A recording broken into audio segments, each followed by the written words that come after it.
අවුරුදු 5000කට එහාගේ ඉතිහාසයක් තියෙනවා කියලා. ඒක ෂොට් එකක් දෙයක් දාගත්තා මිනිස්සු වෙනස් වෙන විදිය මරා ගන්න, කපා ගන්න, කොටා ගන්න ප්‍රශ්න හැමතැන. පුස්කොළ පොත්වල, ත්‍රිපිටකය තුල, මහාවංශය තුල, මේ වෙද පොත් තුල පවා මේ පුලස්ත්‍ය ඍෂිවරයා විසින් සඳහන් කරපු මෙච්චර වටිනා ඖෂධයක් ඇයි එහෙම තහනම් කරන්නේ? අයිබෝන් වෙල්කම් ටු මිලානෝ ස්ට්‍රී ව්ලොග්. ආදරෙන් පිළිගන්නවා. අද කතා කරන්න යන මාතෘකාව තමයි කංසා, ගංජා, කැනබිස්. විද්‍යාත්මක නාමයෙන් කැනබිස් විදියට හඳුන්වන මේ කංසා ගංජා කියන මාතෘකාව තමයි අද කතා කරන්නේ. ඉතින් මේ ගැන ගොඩක් දේවල් කතා කරනවා. ඒකට විශේෂයෙන්ම විශේෂ උණු කාරණාව තමයි අද උදෙන්ම මම දකිනවා වීඩියෝ එකක් Facebook මාධ්‍ය ඔස්සේ. ඔයාලට මේක පේනවා අඩු ඇති.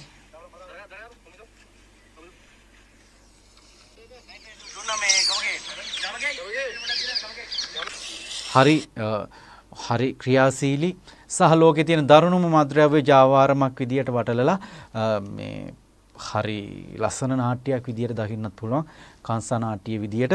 හේතුව මේ ලෝකේ තියෙන මද්ද්‍රව්‍ය මේ අතරින් ඉහළම තියෙන මිනිස්සුන්ගේ ජීවිත නැති කරන, මිනිස්සුන්ට බලපෑමක් ඇති කරන, ලංකාව තුල නැති කරන්න බැරි එකම දේ විදියට වගේ දකින මේ කංසා වැටලීමක් තමයි මේ වීඩියෝ එකෙන් මම දකින්නේ. ඉතින් ලොකු සාමාන්‍යයෙන් යායක් විදියට වවලා තියෙනවා.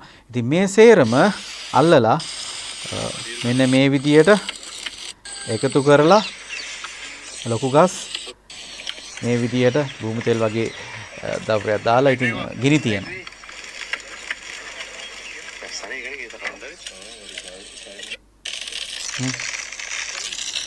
අපි කංසා ගැන කතා කරමු. මේකේ පැවැත්ම සහ කංසා කියන්නේ මොකක්ද? මොන වගේ ඖෂධයක් විදියට පාවිච්චි කරේ, කොච්චර කාලයක්ද මේ කියන වගතොක සේරම මේ තැන් ඉඳන් ඔයාලත් එක්ක බෙදා ගන්න කැමතියි. මේ මිලානෝ ස්ට්‍රී ව්ලොග්ස්.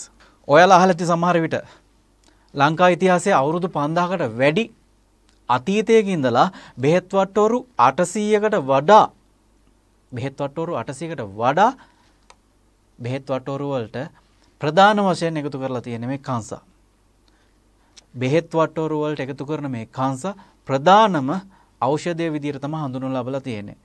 වසු රජා විදියට තමයි මේ කංසා හඳුන්වලා තියෙන්නේ. අපි දැන් කෑම හදනකොට හැම කෑමකටම පවා ව්‍යංජනයකටම පවා ප්‍රධාන වශයෙන් කියන්නේ හැම ව්‍යංජනයකටම මේ කරපිංච එකතු කරනවානේ. අන්න ඒ වගේ තමයි කංසා මේ ව්‍යංජන වලට, මේ කෑම වලට විතරක් නෙමෙයි, විශේෂයෙන්ම වෙද හෙද කමට ප්‍රධාන ඖෂධය විදියට කංසා භාවිතා කරලා තියෙනවා. ඔසු රජා විදියට තමයි මේ කංසා හඳුන්වනු ලබලා තියෙන්නේ. අවුරුදු 5000කට එහා ගිය අතීතයක ඉඳලා තමයි මේ විදියට කංසා ඔසු රජා විදියට හඳුන්වලා තියෙන්නේ. ඒ විතරක් නෙමෙයි, අපේ කරුමෙන්ට බ්‍රිතාන්‍ය ආක්‍රමණයේදී 1867 දී මේක තහනම් කරනවා. 1910 දී නීතිය ක්‍රියාත්මක කරනවා. ඒක තමයි අපේ රට තුළ අපේ කරුමෙට වෙච්ච දේවල්. ඒ විතරක් නෙමෙයි, අපි සාමාන්‍යයෙන් දන්න දෙයක්, ඕනම කෙනෙක් හිතන දෙයක් තමයි පොඩි කාලේ ඉඳන් මේ පොඩි ළමෙක්ගේ ඔළුවට පවා මේ කංසා දාලා තියෙන්නේ, ඔළුවට පෝලා තියෙන්නේ මද්ද්‍රව්‍යයක් විදියට. ඇත්තටම ඒකට අපි විරුද්ධ වෙන්න ඕනේ. මොකද කංසා කියන දේ ගැන අතීතය හොයලා බලනකොට, රිසර්ච් එක කරලා බලන්න, කංසා කොතනකවත් මද්ද්‍රව්‍යයක් විදියට පිළිගන්න බෑ. ඖෂධයක් විදියට පිළිගන්න පුළුවන්. අපි කතා කරන්නේ ඖෂධයක් නීතිගත කරන්න. මේ ඖෂධයක් ලීගලයිස් කරන්න විතර අපි කියන්නේ මද්ද්‍රව්‍යයක් නීතිගත කරන්න ඕනේ කියලා. එහෙම අදහසක් නෙමෙයි මම මේ කතා කරන්නේ. ඖෂධයක් බව පිළිගන්න පුළුවන් කාරණා ඕනතරම් අතීතයේ ඉඳන් පැවතෙනකොට තියෙනකොට, ඒ ගැන හොයන්න දේවල් තියෙනකොට, දැනගන්න දේවල් තියෙනකොටත් මේ කංසා කියන දේ නීති විරෝධී දෙයක් විදියට පිළි අරගෙන තහනම් කරගෙන යන අතරතුර ඇත්තටම මෙච්චර වටින ඖෂධයක් ඇයි එහෙම තහනම් කරන්න කියන ප්‍රශ්නේ තියෙනවා. හොඳට හිතලා බලන්න. කොච්චර ඖෂධ ප්‍රමාණයකට මේ කංසා භාවිතා කරනවද? එතකොට කංසා භාවිතා කරාම මත් වෙනවා කියනවා නම් මේ කතාවක් තියෙනනේ, පමණට වඩා වතුර උනත් බිව්වොත් මීපැණි, කිතුල් පැණි වගේ දේවල් උනත් පමණට වඩා ගත්තොත් මත් වීමක් වෙනවා. ඉතින් ඒවත් එහෙම වෙනවා නම් කංසා කියන දේ මද්ද්‍රව්‍යයක් වෙන්නේ කොහොමද? ඒකට අපි විරුද්ධ වෙන්න ඕනේ. ඒක පිළිගන්න බෑ. මද්ද්‍රව්‍යයක් නෙමෙයි, මේක ඖෂධයක්. ඒ නිසාවෙන් තමයි මේ වීඩියෝ එක මේ විදියට අරගෙන ඉන්න ඔයාලට මිලානෝ ස්ට්‍රී ව්ලොග්ස් channel එක subscribe කරන්න. තව මේ ගැන අපි කතා කරමු. අපි පොඩි කාලේ ඉඳන් ඉගෙනගෙන තියෙන විජය කුමාරගෙන් පැවතෙන කාරණාවක් නේ. නමුත් අපි තේරුම් ගන්න තියෙනවා මේ වෙනකොට අවුරුදු 5000කට එහාගේ ඉතිහාසයක් තියෙනවා කියලා. ඒ ඉතිහාසයේ පුරාවටම පුස්කොළ පොත්වල ත්‍රිපිටකය තුල මහාවංශය තුල මේ වෙද පොත් තුල පවා මේ පුලසිරි ඍෂිවරයා විසින් සඳහන් කරපු ඖෂධයක් විදියට සඳහන් කරපු මේ ශාකය ගැන මහරාවණා ලියපු පොත්වල පවා සඳහන් වෙලා තියෙන්නේ කංශ කියන්නේ ඖෂධයක් මිසක් මත්ද්‍රව්‍යයක් නොවන වග. සාක්ෂි සාධක අනුව කියපු කතාව මම කියන දෙයක් නෙමෙයි.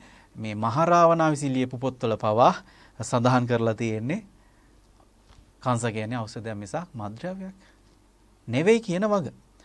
එහෙම වෙනකොට මෙච්චර වටිනා කරන ඖෂධයක් අපේ රටේ විතර නෙමෙයි තව රටවල් ගොඩක් තියෙනවා. නමුත් අපේ රට ඒකට විශේෂයි. විශේෂ කාරණා මොකක්ද කියලා තේරෙනවා. ඔයාලට තේරුම් ගන්න පුළුවන් බුද්ධියක් තියෙනවා. එතකොට එච්චර වටින ශාකයක් මෙච්චර මේ ප්‍රධාන ඖෂධයක් විදියට සලකන ඖෂධ රජු විදියට සලකන මේ කංශා නැති කරන්න හදන කංශා වටිනාකම තියෙනකොට වටිනාකම නැති සිගරට් අරක්කු වැනි කුඩු දේවල් අපි නම් දකින්නේ ওই විදියට ගොඩ ගහලා පුච්චලා දානවා. අපි දකින්නේ අපේ ඇස් වලට පෙන්වන්නේ නැහැ ඒවට මොකද කරන්න කියලා. හැබැයි කංශ කියන මේ ඖෂධය මේ අපේ ජීවිතවලට වටින අපේ ශරීරයට වටින අතීතයේ ඉතිහාසයේ ඉඳන් පැවතෙන මේ ඖෂධ රජාව විනාශ කරන්න හදනවා. මෙච්චර මිනිස්සුන්ගේ ජීවිතවලට ඉෆෙක්ට් එකක් වෙලා තියෙන හානියක් කරන සිගරට් අරක්කු කුඩු මේ කියන දේවල් විනාශ නොකර ඒවා අල්ලනවා පෙන්නනවා. නමුත් මේ වගේ ගොඩ ගහලා ගිනි තියනවා නම් අපි දැකලා නැහැ. කොහෙටද ඒවා යන්නේ මොකද වෙන්නේ කියන කාරණාව අපි දන්නේ නැහැ. මම මේ කතා කරන්නේ අපේ රට තුල වටිනාකමක් තිබුණු තවටත් වටිනාකමක් තියෙන අපිට අවශ්‍යමයි කියලා හිතන අපේ සිංහල ජාතිය වඳ කරන්න හදපු නැති කරපු හීන කරපු දනගස්සපු බ්‍රිතාන්‍ය ආක්‍රමණයෙන් විසින් අපේ රටේ විනාශ කරපු මේ කංශ ගැන මේ ලීගලයිස් කරන එක ඇත්තටම වරදක් නෑ කියන කාරණාව මගේ අදහසට අනුව මම හොයපු දේවල් වලට අනුව එක හඬින් කියන්න පුළුවන් ඒක අපරාධ වැඩක්. අපරාධයක්. මේක වවලා මේකෙන් කරන්න පුළුවන් දේවල් ගොඩක් තියෙනවා. පළවෙනි සබ්ස්ක්‍රයිබ් කරලා ඉන්න අපි ඒ ගැන තවත් කතා කරමු. අපි අහලා තියෙනවා විටට ආසාව කටට පිළිකාව කියලා. මේ විට කෑමෙන් පිළිකා ඇති වෙන්නේ නැහැ. ඒක අපි හොඳ ආකාරව දන්න දෙයක්. නමුත් මේ විට ගන්න එකතු කරන දුම්කල වලින් තමයි පිළිකා ඇති වෙන්නේ, පිළිකා හැදෙන්නේ. අපේ සමාජය තුළ මේ රට තුළ වෛද්‍යවරුන් මිනිස්සුන්ව දැනුවත් කරනවා, ප්‍රතික්ෂේප කරනවා මේ විට කෑම හේතුව විට කෑමෙන් පිළිකා ඇති කරනවා. පිළිකා ඇති කරන්නේ දුම්කල වලින්. එතකොට මේ සංස්කෘතිකාංගයක් වන විටට පවා දුම්කොළ ආදේශ කරපු බ්‍රිතාන්‍යයන් අපරට තුළ අපේ සමාජය තුළ කංශ තහනම් කරනවා. ඇයි? ප්‍රධාන හේතුව කංශ කියන්නේ ප්‍රතිශක්තිකරණය වැඩි කරන ඖෂධයක්. ප්‍රතිශක්තිකරණය වැඩි කරන ඖෂධයක් විදිහට දැනගත්තාම මෙච්චර දෙයක් කරලා අපේ රට තුළ මේ වගේ තැනකටපත් කරන්න මිනිස්සුන්ව වට්ටන්න හීන කරන්න ඒ කාලේ ඉඳන් ගහපු ප්ලෑන් එකක් කියලා තමයි හිතන්න වෙන්නේ. ඉතින් අපි දැනත් අපේ රටේ මිනිස්සු බලධාරී මේ කංශ නැති කරන්න හදනවා. කංශ කියන දේ අප රට තුළ අපේ මිනිස්සු තුළ පොඩි කාලේ ඉඳන් පොඩි එකාගේ ඔළුවට පව දාලා තියෙන මත්ද්‍රව්‍යයක් විදියට. අතීතය දැනගෙනත් අපි මේ රිසර්ච් කරලා අපි හොයලා බලලා මේ ගැන කතා කරනවා. ඒ වගේම මිනිස්සුන්ට මේ ගැන හොයලා බලන්න පුළුවන්. අපිට වඩා ඉහළ පුටුවල ඉන්න බලධාරීන් ඉන්නවා. මේ ගැන දන්න මිනිස්සු ඉන්නවා. එහෙම වෙලත් අපේ රටේ හොඳ දේ නැති කරලා නරක දේවල් මිනිස්සු අතරට දෙනවා. විස සහිත පිළිකාකාරක මිනිස්සු අතරට දෙනවා. ඒ වගේම සල්ලි නිසා මිනිස්සු බල් වෙලා වගේ පිළිකාකාරක බව අපේ මිනිස්සුන් කෑම වලට එකතු කරලා මිනිස්සුන්ගේ ජීවිත අඳුර දාන්න, අනාථ කරන්න, අසරණ කරන්න අපේම ජාතියත් ඒවට එකතු වෙනවා. ඉතින් ඒ කාලේ ඉඳන් ගහලා තියෙන ප්ලෑන් එකක්. ඒ ප්ලෑන්ස් තමයි අපේ ජාතිය මේ විදියට වට්ටන්න කරපු දේවල් කියලා තමයි මට නම් හිතෙන්නේ. සබ්ස්ක්‍රයිබ් කරලා ඉන්න. ඒ විතරක් නෙමෙයි කැනඩා වගේ රටවල් රිසර්ච් කරලා හොයාගෙන තියෙන දේවල් තියෙනවා. ඒ රටවල් වල මේ කංශ තහනම් කරන්නේ නැත්තේ රිසර්ච් වලින් හොයාගෙන තියෙනවා මේ අරක්කු සිගරට් වැනි මේ එවැනි කුඩු කියන දේවල් වලින් මොනතරම් රට තුල ප්‍රශ්න ඇති වෙනවද මිනිස්සු තුල ප්‍රශ්න ඇති වෙනවද කියන එක රිසර්ච් වලින් තහවුරු කරගෙන තියෙනවා. ඒ නිසා තමයි මේ කංශ තහනම් නොකර ඉන්නේ. ගොඩක් රටවල් තියෙනවා තහනම් නොකරපු මේ නීතිගත කරපු රටවල් තියෙනවා. ඉතින් ඔබට හොයලා බලන්න පුළුවන් ලංකාව තුලත් දවසකට 20000කට එහා මේ අරක්කු නිසා ජීවිත නැති වෙනවා. සිගරට් නිසා සාමාන්‍ය 50 53ක් 55 අතර මිනිස්සු ප්‍රමාණයක් දවසකට නැති වෙනවා. පිළිකාරෝහලෙන් ඔයාලට පුළුවන් ඒ තොරතුරු ගන්න වෙබ්සයිට් හරහා ගන්න පුළුවන්. ඉතින් එච්චර දෙයක් අපේ රටේ මිනිස්සුන්ට එනකොට අපේ රට තුළ මිනිස්සු නැති වෙනකොට ඇයි මේ අනවශ්‍ය දේවල් විතරක් පාවිච්චි කරන්න අවසරය තියෙන්නේ? මෙච්චර වටිනා කරන දෙයක් ඇයි නීතිගත කරන්න බැරි සහ තහනම් වෙලා තියෙන මත්ද්‍රව්‍යයක් විදියට. කතාවක් තියෙනෝනේ සුද්ධ සාමාන්‍ය අවුරුදු 20කට 30කට එහා ගිය අනාගතය ප්ලෑන් කරනවා කියලා. ඉතින් මේ දේවල් තහනම් කරේ අපේ රටටවත් අපිටවත් තියෙන ආදරේ නෙමෙයි. මෙයාලගේ මේ ඇලොපැතික් මෙඩිසින්ස් අප රට තුළ ව්‍යාප්ත කරගන්න බැරි නිසා. ඒකනේ අපි හොයලා බලනකොට දැනගන්න හම් වෙන කාරණාව. ඇත්තටම අපේ රටේ මිනිස්සුන්ට ලෙඩ තිබිලා නැහැ කියනවානේ. හොයලා බලනකොට එහෙම කතාවල් තියෙන ඕන තරම්. ඒකට හේතුව කංශ භාවිතය. ඉතින් කංශ භාවිතා කරනවා කියනකොට ගොඩක් හිතන්න පුළුවන් මේ ජොයින්ට් එක හදාගෙන පාවිච්චි කරනවා වගේ දෙයක්. එහෙම වෙන්නත් බෑනේ. මොකද ඒ කාලේ හැටියට දුම්කල කඩදාසි වගේ දේවල් තිබිලා නැහැ. ඉතින් එහෙම වෙනකොට මේ මිනිස්සු කරන්නේ කංශ ගොඩක් එකතු කරලා ගිනි තියලා ඒ දුම ආග්‍රහණය කරන. ඒ විදිහට ඒ කංශ භාවිතා කරනවා. ඉතින් හෙළවෙදගමෙත් පොඩි දරුවන්ට පවා කංශ දුන්නා. බෙහෙත් වලට භාවිතා කරා කියනවනම් කොහොමද මේ කංශ මත්ද්‍රව්‍යයක් වෙන්නේ? ඒක ප්‍රශ්නයක් නේද? දැන් ලංකාව තුල සාමාන්‍යයෙන් අර කියනවනේ සිගරට් අරක්කු මත පදනම් වූ ආර්ථික මට්ටමක් තියෙන කියලා. එහෙම කතාවක් අපි අහලා තියෙනවා. මම අහලා තියෙනවා. ඉතින් අහලා තියෙනවා නෙමෙයි මේක සාමාන්‍යයෙන් තේරෙනවා. එතකොට මේ කංශ ලීගලයිස් වුණොත් අරක්කු සිගරට් වැනි දේවල් තහනම් වුණොත් අපේ රටට ආර්ථිකයට අපේ රජයට මොකද වෙන්නේ කියන ප්‍රශ්නයක් තුලත් අපිට ප්‍රශ්නාර්ථයක් ඉතුරු වෙනව නොවේ. අනිවාර්යෙන් එහෙම ප්‍රශ්නයක් තියෙනවා. එතකොට කංශ හරියමං විදියට නීතියක් යටතේ වෙන්න ඕන ක්‍රමවේදයට අනුව මේක වැඩපිළිවෙලක් හැදුවොත් කරොත් මීට වඩා දැනකට ගන්න පුළුවන් කියන මතය අපි ළඟ තියෙනවා. අපි එහෙම අදහස් දරනවා. ඉතින් ඒ ගැන කතා කරන්න ඕනේ. ඇමරිකාව වගේ රටවලුත් කංශ මත පදනම් වෙච්ච ආර්ථික මට්ටමක් නැතුවමත් නෙමෙයි. එතකොට ඕස්ට්‍රේලියාව ඇත්තටම කතා කරොත් අර කිව්වොත් නිදානයක් උඩ නිදාගෙන ඉන්න මිනිස්සු වගේ වෙලා තියෙන්නේ අපි. නිදානයක් උඩ නිදාගෙන ඉන්න ඕනේ නැහැ හැමදාම. නිදානෙන් වැඩක් ගන්න ඕනේ. රට වෙනුවෙන් දෙයක් කරගන්න ඕනේ. අපේ අනාගත පරපුර වෙනුවෙන්වත් දෙයක් කරන්න ඕනේ. හොඳ දෙයට තැන දෙන්න ඕනේ. හොඳ දේ මිනිස්සු අතරට ගෙනියන්න ඕනේ. දැන් හිතලා බලන්න කන්න තියෙන කෑම්පව වසවිසනේ. බොන්න තියෙන බීම්පව වසවිස. හම්බ කරන රුපියල උනත් සත භාවනත් වටින්නේ නැහනේ. තව මිනිහෙක්ට වස දීලා මේ මිනිස්සු ඉස්පිරිතාල ගානේ ඇඳට වෙලා පිළිකා හැදිලා ලෙඩ වෙලා දුක් විඳිනකොට ඔයා හම්බ කරන කෑම බීම වසවිස එකතු කරලා නම් හදන්නේ. ඔයා හම්බ කරන සතේවත් ඔයාට වටිනාකමක් ඇති වෙයි කියලා ඔයා හිතනවාද? එහෙම වෙන්නේ නැහැ. කන්න තියෙන දේ අංක එක කරන්න ඕනේ. මිනිස්සු හැමදේම කරන්නේ කාලා බීලා ඉන්න. ජීවත් වෙන්න ආසාවට. ඔබ මොන විදියෙන් හම්බ කරත් ඔබටත් ඒ වගේ හොඳ කරගන්න බැරි ලෙඩක් හැදෙන්න පුළුවන්. ඒ වගේ දෙයක් කරොත් කවදාවත් එහෙම වෙන්න හොඳ නැහැ. ඕස්ට්‍රේලියාව රිසර්ච් කරලා ඒ ගැන ප්ලෑන් කරනවා. කංශ ලීගලයිස් කරන්න කොහොමද මේ දේවල් කරන්න කියන දේවල් ප්ලෑන් කරනවා කියන වගේ හොයලා බලනකොට දැනගන්න ලැබිලා තියෙනවා. ඒ විතරක් නෙමෙයි සාමාන්‍යයෙන් කැනඩා වගේ රටවල් රිසර්ච් කරන අවුරුද්දට එකපාරක් දෙපාරක් මේ අරක්කු සිගරට් වගේ දේවල් නිසා මොන වගේ තත්ත්වයක්ද රට තුළ තියෙන්නේ කියලා. ඒ රිසර්ච් වලින් තහවුරු කරගෙන තියෙන්නේ මිනිස්සුන්ගේ විවිධාකාර හැසිරීම්. දවසකට මිලියන 208කට වඩා වියදම් කරන සිගරට් වෙනුවෙන් මිනිස්සු. අවුරුද්දකට 15000ක් විතර මැරෙන දවසකට 208ක් විතර මිලියන වියදම් කරන මේ සිගරට් ලීගලයිස් නම් 20000කට එහා අවුරුද්දකට මැරෙන සමාජය තුළ ප්‍රශ්න ඇති කරන ගහමරා ගන්න කොටා ගන්න ගෘහස්ත හිංසනය වැඩි වෙන මේ අරක්කුත් තහනම් නැත්තම් කංශ කොහොමද තහනම් වෙන්නේ? දැන් හොඳට හොයලා බලන්න අරක්කු කියන දේවල් බිව්වම ඒක ෂොට් එකක් දෙයක් දාගත්තා මිනිස්සු වෙනස් වෙන විදිය මරා ගන්න කපා ගන්න කොටා ගන්න ප්‍රශ්න හැමතැනම. එතකොට කවදාවත් අපි දැකලා නැහැ සමාජය තුලවත් මේ කංශ භාවිතා කරාම ඒ වගේ ප්‍රශ්න අපි දැකලා නැහැ, අපිට දකින්න නැහැ, අහන්නවත් නැහැ අඩුම තරමේ.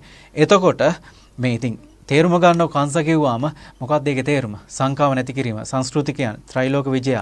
ත්‍රිලෝක විජය පත්‍ර කියන්නේ මොකද්ද? තුන්ලෝ ජයගත් කියන එක. තුන්ලෝ ජයගත් කියද්දි වෙනම දෙයක් නෙමෙයි. සිතකය වචනය. සිතකය වචනය ඒකාග්‍ර කරගන්න පුළුවන් කමර තමයි මේ ත්‍රිලෝක විජය පත්‍ර කියන්නේ. ඉතින් මේක එසේ මෙසේ බහණ්ඩයක් නෙමෙයි. එහෙම හිතනවා නම් ගොඩක් දේවල් හිතන්න තියෙනවා. මේ කිසිම දෙයක් දන්නේ නැති මිනිස්සුද, හොයන්නේ නැති මිනිස්සුද මේ දේවල් මේ ගොඩ ගහලා ගිනි තියන්නේ නැති කරන්නේ, ලීගලයිස් කරන්නේ නැත්තේ සහ මෙච්චර වටින ඖෂධයක් විදියට හඳුන්වන ලබන මේ කංශ මත්ද්‍රව්‍යයක් විදියට ඔළුව වලට කවන්නේ සමාජගත කරලා තියෙන කියන එක ප්‍රශ්නයක්. ඇත්තට මේ ඇමරිකාව වගේ රටවල් ලොකු වෙහෙසක් වෙලා වියදමක් දරලා මේ කංශ කියන දේවල් වගා කරලා ලොකු ආර්ථිකයක් හදාගෙන තියෙනවා. මේ අපේ රටේ විසික් කරත් පැලවෙන අඩි 10කට 12කට එහා ලොකුවට හැදෙනකොට අපේ රට තුල මේ කංශ වගා කිරීම තහනම් කරලා තියෙනවා. ඉතින් ප්‍රශ්නයක් මේ ගැන කතා කරන්න බෑ. කතා කරනකොට ගොඩක් බය අය ඉන්නවා සහ බය හිතෙනවා හිරේ යන්න වෙයි කියලා හිතයි. නමුත් නෑ. අපි මේ කතා කරන්නේ අරක් හොඳයි කියලාවත් සිගරට් හොඳයි කියලාවත් කුඩු හෙරොයින් මේ කියන දේවල් හොඳයි කියලා නෙමෙයි. ఔෂධයක් විදියට සලකන ඖෂධයක් විදියට මිනිස්සු දාන්න මේ කංශ හොඳයි කියලා විතරයි. ඉතින් අමුතුවෙන් ලීගලයිස් කරන්න ඕන කියලා දෙයක්වත් නැහැ. මොකද 1956 දී වගේ බණ්ඩාරනායක මහත්තයාගේ මේ මහජන පක්ෂයේ පෙරමුණට ගන්න සපෝට් කරන්න මේ පෙරමුණු පහක් එකතු වෙලා තියෙනවලු. ඉතින් මේ පෙරමුණු පහ අතරින් එක පෙරමුණක් තමයි මේ වෙද පෙරමුණ. ඉතින් වෙද පෙරමුණ විසින් ඉදිරිපත් කරන සපෝට් කරන්න ප්‍රතිපත්ති සමුදායක් ඒ අතර තිබ්බ එකක් තමයි මේ කංශ. ඉතින් ජනවරමත් තියලා ජනවරම විසින් සම්මුතියකට ඇවිල්ලා තියෙනවා 1956 දී මේ කංශ නීතිගත කළ යුතුයි කියලා. ඉතින් අවුරුදු 60 ගානකටත් එහා කාලයක් ගිහිල්ලත් අද මේ ගැන කිසිවෙක් කතා කරන්නේ නැති තරම් නමුත් ඖෂධයක් විදියට හඳුන්වනු ලබන මේ කංශ මද්ද්‍රව්‍යයක් විදියට තහනම් වෙනවා. එතනත් ප්‍රශ්නයක්. මේ ප්‍රශ්න සේරටම උත්තර හොයන්න ගියොත් අපිටත් ප්‍රශ්නයක් වෙන්න පුළුවන්. ඒ නිසා මගේ අදහස උනේ ගොඩක් දෙනෙක්ගේ අදහස වෙන්නේ කංශ නීතිගත කිරීම හොඳයි ඖෂධයක් විදියට නිසා තමයි අපි ගැන කතා කරන්නේ මද්ද්‍රව්‍යයක් විදියට නෙමෙයි. ඔය වගේ කංශ වතු ගණන් අල්ලලා ගොඩ ගහලා ගිනි තියලා සංදර්ශන පෙන්වන වෙලේ අපිට පෙන්වන්න ඔය අල්ලන අනිත් මද්ද්‍රව්‍යත් අපේ ඇස් ඉදිරිපිට අපිට ඇහෙන්න දකින්න විනාශ කරලා පෙන්වන්න අපිට තොර සතුටක් දෙන්නේ එහෙම වෙන්නේ නැති වෙයිනේ. මම හිතනවා එහෙම වෙන්නේ නැති වෙයි කියලා. කොහොම හරි කමන්නේ මිලානෝ ශ්‍රී vlogs channel එකට subscribe වෙන්න අදහස් බෙදාගත්ත විතරයි. අපිට තිබ්බත් එකයි නැතත් එකයි.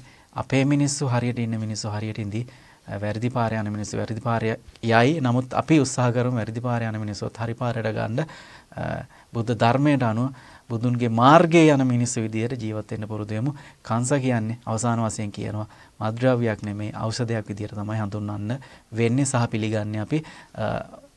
දැනුවත්කමක් තියෙනවා රජය විසින් මීට අවුරුද්දකට උඩින් වගේ නීතිගත කරන්න පිළිවෙලක් ප්ලෑන් එකක් ගැන කතා කරා කියන අවබෝධයත් මට තියෙනවා. මම ගැන හොයලා බැලුවා. නමුත් ඉතින් ඒකටත් කිසියම් වෛද්‍ය අවසරයක් මත තමයි මේ දේවල් වෙන්නේ. ඉතින් ඊට එහා ගිය දෙයක් කරන්න පුළුවන් හරියට හිතුවොත් හරියට දේවල් කළොත්. එහෙනම් ගිහලා එන්න බුසාරණයි ජයෝ.